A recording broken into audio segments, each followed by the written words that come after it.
Viewers, welcome to metro style. வீடியோக்குள்ள போறதுக்கு முன்னாடி மெட்ரா ஸ்டைலை சப்ஸ்கிரைப் பண்ணாதவங்க சப்ஸ்கிரைப் பண்ணிட்டு கொஞ்சம் சப்போர்ட் பண்ணுங்க. வாங்க வீடியோக்குள்ள போகலாம். சுபத்ரா ஸ்ரீஜா கிட்ட, ஸ்ரீஜா உன்னோட டாக்குமெண்ட் டீடைல்ஸ் எல்லாத்தையும் எடுத்து உன்னோட பேர்ல போய் ரெஜிஸ்டர் பண்ணிட்டு வரலாம் அப்படின்னு சுபத்ரா சொல்ல குடும்பத்தோட சேர்ந்து எல்லாரும் கிளம்பி போறாங்க. சுபத்ரா போற போக்க பார்த்தா ஸ்ரீஜாக்கு மொத்த சத்தையும் எழுதி கொடுத்துருவாங்க போலயே. விஷால் அவங்க அம்மா கிட்ட ஒரு தடவை ட்ரை பண்ணி பார்க்கலாம் அப்படின்னு கேக்குறாங்க. அம்மா உங்க முடிவை மாத்திக்க மாட்டீங்களா அப்படின்னு கேட்க, விஷால் நான் ஒரு தடவை முடிவெடுத்ததுன்னா முடிவெடுத்தது தான், இதுல எந்த மாற்றமும் கிடையாது அப்படின்னு சொல்லிட்டு கிளம்பிடுறாங்க. விஷால் ரொம்ப கோவப்பட்டு ராகவ் கிட்ட சொல்றாங்க, அம்மா ஏன் கொஞ்சம் கூட புரிஞ்சிக்கவே மாட்டாங்க. அதுக்கு ராகவ் சொல்றாங்க, இது அவங்களுடைய நல்ல மனசை காட்டுது விஷால். ஸ்ரீஜா அந்த அளவுக்கு அம்மாவுடைய மனசை மாத்தி வச்சிருக்கா. அம்மாக்கு என் மேல இருக்கிற கோவத்தை தான் அவன் மேல பாசமா மாத்திருக்கு. வர்ஷினி இசையும் சேர்ந்து அப்ப அவங்க கிட்ட சொல்றாங்க, நான் உங்ககிட்ட முக்கியமான ஆதாரத்தை காமிக்கணும் அப்படின்னு சொல்றாங்க. எனக்கு ரொம்ப நாளா ஒரு நபரை கண்டுபிடிக்கணும், நானும் ராகவும் ரொம்ப நாளா அவங்களை தேடிட்டு இருக்கோம். ஸ்ரீஜாவோட அப்பாவோட போட்டோவை காமிக்கலாம்னு சொல்லிட்டு அந்த ஸ்கெட்சை காமிக்கலான்னு ரூமுக்குள்ள போறாங்க. ஒண்ணுமே புரியலன்னு சொல்லிட்டு ராகு கிட்ட கேக்குறாங்க வர்ஷினி. ஒரு போட்டோவை எடுத்து சுருட்டி அந்த பேப்பரை காமிக்கிறாங்க. போட்டோல இருக்கிறவங்களை யாருன்னு பார்த்து கண்டுபிடிச்சாதான் நம்ம அடுத்த கட்டத்துக்கே போக முடியும். போட்டோவை எடுத்து சுருட்டி கொடுக்குறாங்க. இந்த போட்டோல இருக்கிறது யாருன்னு பார்த்து ஃபர்ஸ்ட் கண்டுபிடிச்சாதான் நம்ம அடுத்த கட்டத்துக்கே போக முடியும் அப்படின்னு சொல்றாங்க. சரின்னு சொல்லிட்டு இந்த போட்டோ எடுத்து விஷால் கிட்ட காமிக்கிறாங்க. விஷால் இவங்க போட்டோவை பார்த்துட்டு, இவங்களதான் நல்லா தெரியுமே, இவங்களை எதுக்கு தேடணும், இவங்க தான் ஸ்ரீஜாவோட அப்பா அப்படின்னு சொல்றாங்க. அப்படி விஷால் சொன்னதுக்கு அப்புறம் அங்க இருக்கிற எல்லாருக்குமே அப்படி ஒரு ஷாக்கு. என்ன, இவர்தான் ஸ்ரீஜாவோட அப்பாவா? அப்ப ஏற்கனவே வந்தவர் யாரு? இவர் கிடையாதே அப்படின்னு ராகவும் இசைவாணியும் கேக்குறாங்க. அதுக்கு வர்ஷினி சொல்றாங்க, இதை நான் சொல்றேன், இதுக்கான காரணத்தை நான் சொல்லி உங்களுக்கு புரிய வைக்கிறேன் அப்படின்னு சொல்றாங்க. அந்த காலத்துல சின்ன வயசா இருக்கும்போது ஒரு விஷயம் நடந்துச்சு. நம்ம சுபத்ரா அம்மா ஸ்டேஜ்ல ஏறி பாட்டு பாடினாங்க, உங்களுக்கு தெரியுமா? அதுக்கு விஷால் ராகவும் சொல்றாங்க, ஆமா எங்க அம்மாக்கு பாட்டு பாடணும்னா அவ்வளவு இன்ட்ரெஸ்ட் அப்படின்னு சொல்றாங்க. அதனால அவங்க அந்த காலத்துல பின்னணி சிங்கரா வரணும்னு ரொம்பவே ஆசைப்பட்டாங்க. ஆனா அவங்கள ஒரு பிசினஸ் உமனா காலம் வந்து திசை திருப்பிடுச்சு அப்படின்னு சொல்லும் போது அங்கதான் பிரச்சனையே. ஸ்ரீஜா அப்பாக்கும் இந்த குடும்பத்துக்கும் ஏகப்பட்ட பழி வாங்கணும்னு கால சூழ்நிலை அமைஞ்சிச்சு. அந்த பிளாஷ்பேக் சீன்ல நம்ம சுபத்ரா அம்மா ஜெயிச்சதுனால அவங்க தப்பான ஒரு முடிவை எடுத்துட்டாங்க. அதனாலதான் இங்க இவ்வளவு பெரிய மாற்றம் நடந்திருக்கு அப்படின்னு சொல்றாங்க. ஸ்ரீஜாவும் அவங்க அப்பாவும் நம்ம குடும்பத்தை பழி வாங்கணும்னு ஒரே காரணத்துக்காக தான் இங்க வந்திருக்காங்க. சுபத்ரா அம்மாவை மட்டும் இல்ல, நம்ம குடும்பத்தையே பழி வாங்கணும்னு தான் அவங்களுடைய எண்ணமே. பின்னாடி இருக்கிற சதி இவ்வளவுதான் அப்படின்னு சொல்லும் போது, அப்பனா இசை நீ சொன்னது அந்த காலத்துல நடந்துச்சுன்னா அப்ப என்கிட்ட அவ பர்டிகுலரா பழகணும்னு தான் பழகி இருக்காளா? அவளுடைய திட்டத்தினாலதான் என் மூலமா இந்த குடும்பத்துக்குள்ள வரணும்னு தான் அவ பிளான் போட்டிருக்கா. ஆனா அவ பிளான் போட்டது சரியாவே ஆயிடுச்சு.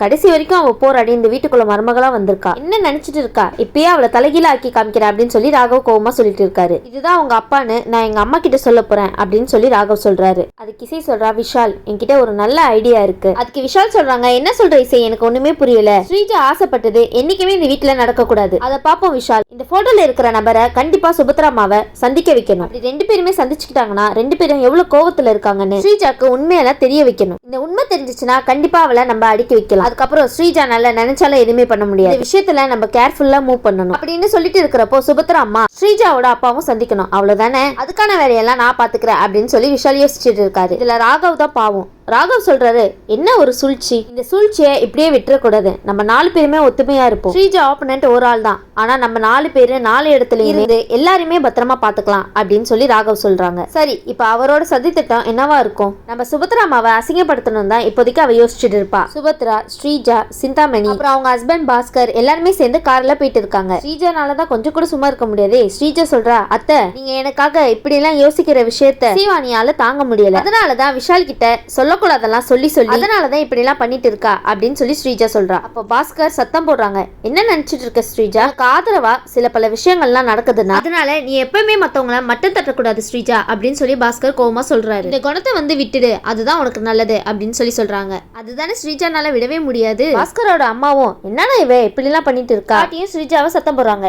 ஏய், நீதான் எல்லாரையும் அனுசரிச்சு போகணும், இசையும் நல்லவதான், அவங்களையும் கூட்டிட்டு வந்திருக்கலாமே அப்படின்னு சொல்லாம இப்படி எல்லாம் பேசிட்டு இருக்க அப்படின்னு பாட்டி ஸ்ரீஜாவை திட்டுறாங்க. ஸ்ரீஜா நினைச்சுக்கிட்டாங்க, இசையை ஏதாவது ஒரு வழியில டேமேஜ் பண்ணலாம்னு நினைச்சா நம்மளே டேமேஜ் ஆகிட்டாங்களே அப்படின்னு சொல்லி அதுக்கு பாஸ்கர் காரை நிறுத்துங்க அப்படின்னு சொல்றாங்க. சுபத்ரா, ஏன் என்னாச்சு அப்படின்னு கேக்குறாங்க. சுபத்ரா, நான் உங்ககிட்ட சில விஷயம் எல்லாம் பேசணும் அப்படின்னு சொன்னதுக்கு அப்புறம் என்ன சொல்லுங்க அப்படின்னு சொல்றாங்க. கீழே இறங்கி வரீங்களா அப்படின்னு சொல்லிட்டு 2 பேரும் கீழே இறங்கி ஓரமா நின்று பேசிட்டு இருக்காங்க. சுபத்ரா கேக்குறாங்க, என்னங்க சொல்லுங்க, என்ன விஷயம் அப்படின்னு கேட்க பாஸ்கர், சுபத்ரா நம்ம எவ்வளவு முக்கியமான விஷயத்துக்கு போயிட்டு இருக்கோம். நம்ம குடும்பத்துல 1000 பிரச்சனைகள் வேறுபாடு இருக்கலாம், ஆனா அதுக்காக உன் குடும்பத்தை விட்டு கொடுக்க கூடாது. ராகவ் வரல, விஷால் வரல, இசைவாணியும் வரல, இவங்க 3 பேருமே இல்லாம நம்ம எதுக்கு நல்ல காரியம் செய்ய போகணும்? முதல்ல இந்த மாதிரி எல்லாம் செஞ்சுட்டு இருக்கோமா? யாரோட வெறுப்பையும் நம்ம வாங்கிக்க கூடாது. ஸ்ரீஜாக்கு நீயாதான் கொடுக்குற, ஆனா அவங்க என்ன நினைப்பாங்க? தயவு செஞ்சு அவங்களே இங்க நிக்கணும். இதையே நம்ம இசைவாணி பெயர்ல எழுதினா கூட நம்ம எல்லாருமே கூட தான் நிக்கணும். அதுக்கு சுபத்ரா சொல்றாங்க, யார் கூப்பிட்டா வருவா அப்படின்னு கேட்க பாஸ்கர், நீ கூப்பிட்டா கண்டிப்பா வருவாங்க அப்படின்னு சொல்றாரு. ஒரு பக்கம் ராகம் வந்து ஸ்ரீஜா அப்பாவை எப்படி கூட்டிட்டு வருதுன்னு சொல்லிட்டு ரொம்ப திட்டிட்டு இருக்காரு. இந்த மாதிரி ஒரு இடத்துல மீட்டிங் இருக்கு சார், அதுக்கு நீங்க வந்தீங்கன்னா ரொம்ப கரெக்டா இருக்கும் அப்படின்னு சொல்லும் போது அதே இடத்துக்கு தான் சுபத்ரா அம்மாவும் போயிட்டு இருக்காங்க. சரிங்க நான் வந்துடுறேன் அப்படின்னு சொல்லிட்டு அவங்களும் கிளம்பிடுறாங்க. சுபத்ரா விஷாலுக்கு கால் பண்றாங்க. விஷால் போன் வரத பார்த்து அம்மா தான் கூப்பிடுறாங்க அப்படின்னு சொல்றாரு. இசை சொல்றாங்க போன் அட்டன் பண்ணுங்க, என்ன இக்கட்டான நிலைமையில இருக்காங்கன்னு தெரியல அப்படின்னு சொல்றாங்க. இசை நம்ம யாருக்குமே ஆதரவு கொடுக்காம கெட்டவங்களுக்கு ஆதரவா இருக்க போயிட்டாங்கல்ல, இப்படிப்பட்டவங்களுக்கு என்ன சொல்லி புரிய வைக்க முடியும்? அப்பா அம்மா கூட பிறந்தவங்களுக்கும் நம்மளுக்கும் ஏதாவது சண்டை இருக்கலாம், ஆனா அதுக்குன்னு போன் அடிக்கும் போது கூட போன் எடுக்காம இருக்க கூடாது விஷால் அப்படின்னு சொல்லி இசை சொல்றாங்க. அவங்க ஒரு இக்கட்டான நேரத்துல போன் அடிக்கும் போது நம்ம எடுத்திருக்கலாமே அப்படின்னு காலத்துக்கு வருத்தப்படக்கூடாது விஷால் அப்படின்னு சொல்லி இசை சொல்றாங்க.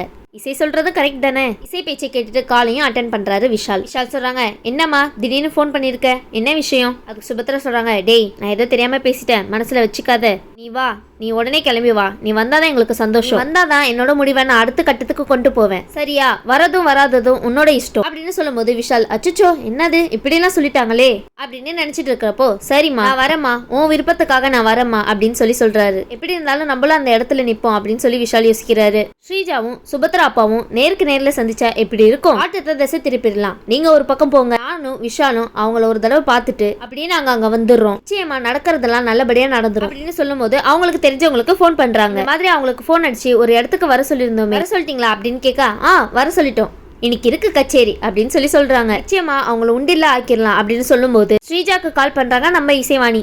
ஸ்ரீஜாவை பத்தி கேக்குறாங்க, என்னடி ஓவரா சந்தோஷப்பட்டுட்டு இருக்கியா? சந்தோஷன்றது நிச்சயமா உனக்கு கை கெட்டினது வாய் கெட்டாது அப்படின்னு சொல்லுவாங்கல்ல, அது மாதிரிதான் ஆக போகுது, நாங்க வரோண்டி, நிச்சயம் நடக்கிறதெல்லாம் எங்களுக்கு சாதகமா தான் அமையும், நல்லா முடிஞ்சதை பாத்துக்கோ, நான் இவ்வளவு சந்தோஷமா சொல்றேன்னா இதுக்கு பின்னாடி எதுவும் இருக்காதுன்னு நினைச்சியா? ஸ்ரீஜாவை குழப்ப வைக்கிறதுக்காக இசை இப்படி எல்லாம் பேசிட்டு இருக்காங்க. இந்த இடத்துல இந்த சீன்லாம் செம்ம மாசாவே இருந்துச்சுன்னு சொல்லலாம். வெயிட் பண்ணி பார்ப்போம் அடுத்து என்ன நடக்க போகுதுன்னு. இந்த வீடியோ உங்களுக்கு பிடிச்சிருந்துச்சுன்னா லைக் பண்ணுங்க, ஷேர் பண்ணுங்க, மறக்காம மெட்ராஸ் ஸ்டைல சப்ஸ்கிரைப் பண்ணுங்க.